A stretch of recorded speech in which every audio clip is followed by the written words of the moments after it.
آنی do you love می؟ زاوک نے معصومیت سے الین کی طرف دیکھتے سوال کیا۔ کیا وہ بچپن سے الین کے ساتھ رہا تھا؟ اسے جو ممتا شازیہ بیگم نہ دے سکیں وہ ممتا اسے الین کے پاس سے ملی تھی۔ اگر یوں کہا جائے زاوک اپنی ماں سے زیادہ الین سے محبت کرتا تھا تو غلط نہ تھا۔ شانو I really love you my nestle by اولین نے اس کے گال پر بوسہ دیتے کہا۔ اس بچے کو 2 دن کا تھا تب سے سنبھال رہی تھی۔ دارینی ہاؤس کے مکینوں کے سوا یہ بات کسی کے علم میں نہ تھی۔ زاوک حیدر کی کیئر کرنے کے لیے جو لڑکی آئی تھی وہ الین کیانی تھی۔ الین کیانی اس بچے کی محرومیوں کو سمجھتی تھی، اس لیے اسے ممتا کی چھاؤں دیتی تھی۔ ابتہاج شاہ نے ان دونوں کو اپنی باہوں کے سار میں لیا اور مخمور لہجے میں بولے تھے I think I could you two both of you۔ اس کی بات پر الین اور زاویہ اماں صحیح مجھے آپ سے بات کرنی ہے۔ جامعہ شاہ اماں کے کمرے میں آئی جب اماں نے اس کو اپنے پاس بٹھایا۔ ہاں بولو زا۔ میں اماں صحیح نے اس کے چہرے کی طرف دیکھا۔ اماں وہ مجھے التفات کے حوالے سے بات کرنی تھی۔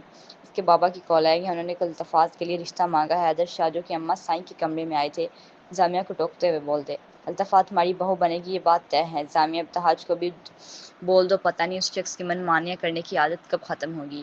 حیدر شاہ سر جھٹکتے حکم سناتے کمرے سے چلے گئے۔ اماں صحیح میں ابھی آئی۔ جامعہ شاہ جو چاہتے تھی وہ ہو چکا تھا، اسے التفات کی شادی کی بات کرنی تھی، اب اس سے اماں صحیح کے ساتھ بیٹھنے کا کوئی ارادہ نہ تھا۔ اماں صحیح ابتہاج شاہ بھی کچھ دیر پہلے ہی ان کے کمرے میں آیا اور ان کی گہری سوچ میں ان کو دیکھ کر مخاطب کیا۔ تم کب آئے؟ رات کدھر گزارتے ہو؟ اماں صحیح نے اپنے بیٹے کو دیکھتے کہا جو کہ بڑھتی عمر کے ساتھ مزید خوبرو ہو چکا تھا۔ بڑا ابلاب لہب شاندار پرسنالٹی مگر وہ مسکراہٹ جو اس کی شخصیت کا خاصہ تھی، اب وہاں فکر اداسی کا بسیرا تھا۔ ابھی آیا ہوں، رات آپ کی بہو کے پہلو میں گزارنے سے بہتر کسی سڑک میں گزارتا ہوں۔ اماں صحیح خیر چھوڑیں، آپ کیا سوچ رہی ہیں؟ ابتہاج شاہ نے بات بدلی تو اماں صحیح نے اس طرف دیکھتے کہا تمہارے کون سے کولیگ نے رشتہ مانگا التفات کا؟ اماں صحیح نے اس کی طرف دیکھتے کہا میرے تو کسی کولیگ نے نہیں بات کی، ویسے بھی گھر میں رشتے ہیں نا، باہر کیوں جانا ہے؟ ابتہاج نے اماں کی طرف دیکھتے معنی انداز میں کہا اماں صحیح جان گئی تھی کہ جامعہ کا آج بھی مکاس رہتا تھا، وہ کبھی بدل نہیں سکتی تھی۔ کیا ہوا آپ ایسے کیوں پوچھ رہی ہیں؟ ابتہاج شاہ نے اماں صحیح کی طرف دیکھتے سوال کیا۔ اماں صحیح نے اس کی زیرک نظر سے بچ نہیں سکتی تھی، اس لیے بات بدلتے بولیں بس یوں ہی مجھے سننے میں بھی غلطی ہوئی۔ اماں صحیح نے ابتہاج کا دھیان بڑھانے کی کوشش کی۔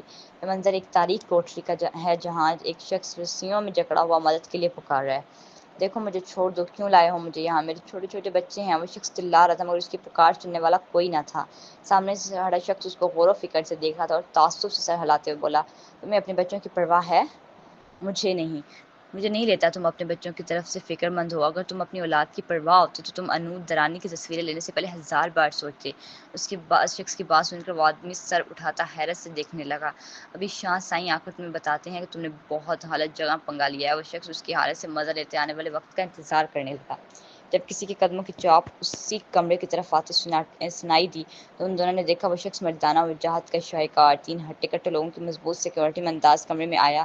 اس کے چہرے پر سرد مہری تھی، غصہ اور جنون نظر آنے لگا۔ اس نے آگے بڑھتے اپنے آستینوں کو کہنے تک موڑا اور ایک لوہے کا گرم راڈ اٹھایا جسے اس شخص کے بازوؤں پر زور سے مارنا شروع کیا۔ وہ شخص پیچ رہا تھا مگر مقابل کو کچھ سنائی نہ دیا۔ وہاں کھڑے 4 لوگ آنکھیں بند کیے تھے، وہ جانتے تھے یہ شخص کتنا بے رحم ہے۔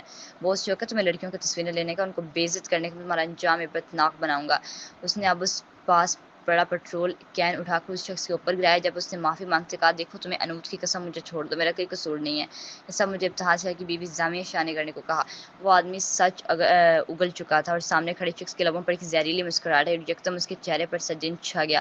اس نے ایک تھپڑ اس کے منہ پر مارا اور کالر سے پکڑتے بولا تم چاہے مجھے جس کی مرضی قسم دے لو مگر پھر بھی میں انود کی طرف اڑنے والی ہر گندی نظر کو اٹھا پھینکوں گا، انود کو اذیت دینے والوں کی ہستی مٹا دوں گا۔ یہ کہتے اس نے دروازے کی جانب رخ کیا اور دروازے کے پاس پہنچتے ایک پسٹل جیب سے نکالا اور گولیاں اس شخص کے بدن کو چیر چکی تھیں۔ گاڑی کے پاس پہنچے اس نے سگریٹ جلایا اور اپنے آدمی سے بولا ایک مشہور صحافی پولیس انکاؤنٹر میں مارا گیا۔ اس کے لبوں پر سود مانی مسکراہٹ کھلی۔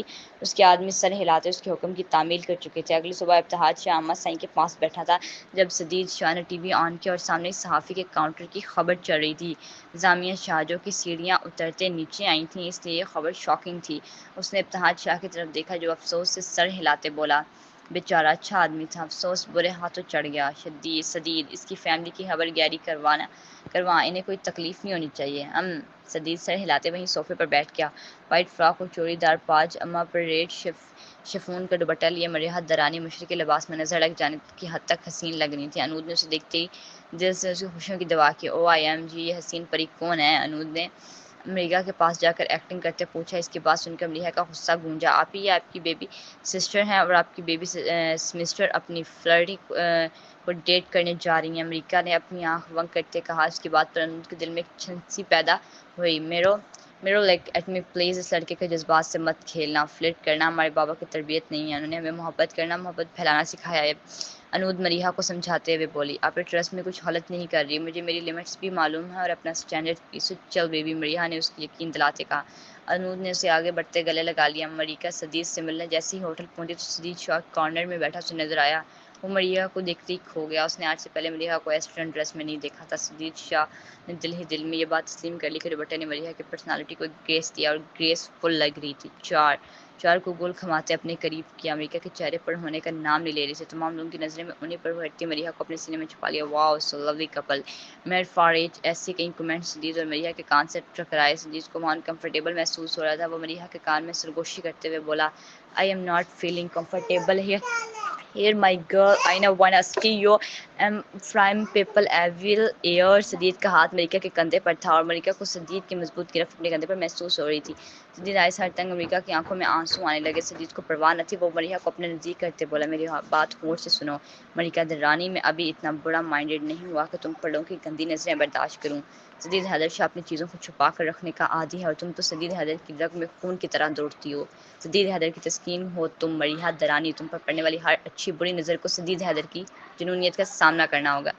سدید ایک لفظ پر زور دیتے بولا اور یکدم لوگوں کی پرواہ نہ کرتے ہوئے مریحہ کو اپنے کندھوں پر اٹھا کر گاڑی کی طرف بڑھا۔ سدید خاموشی سے ڈرائیور کر رہا تھا اور مریحہ حیرت سے سدید کو دیکھ رہی تھی، دونوں نفوس کی طرح خاموش تھیں۔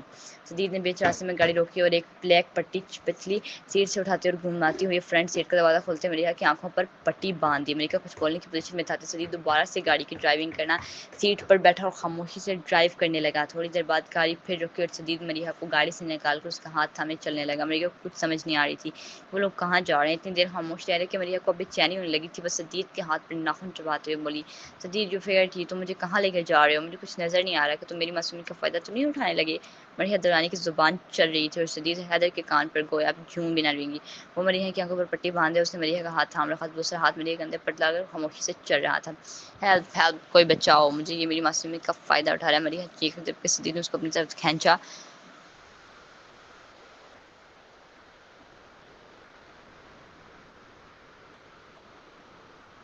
آواز نہ آئے مجھے تمہاری، چپ چاپ آگے چلو، سدید نے غصے سے مریحہ کو کہا۔ اب سدید کا ہاتھ مریحہ کی کمر پر رینگ رہا تھا۔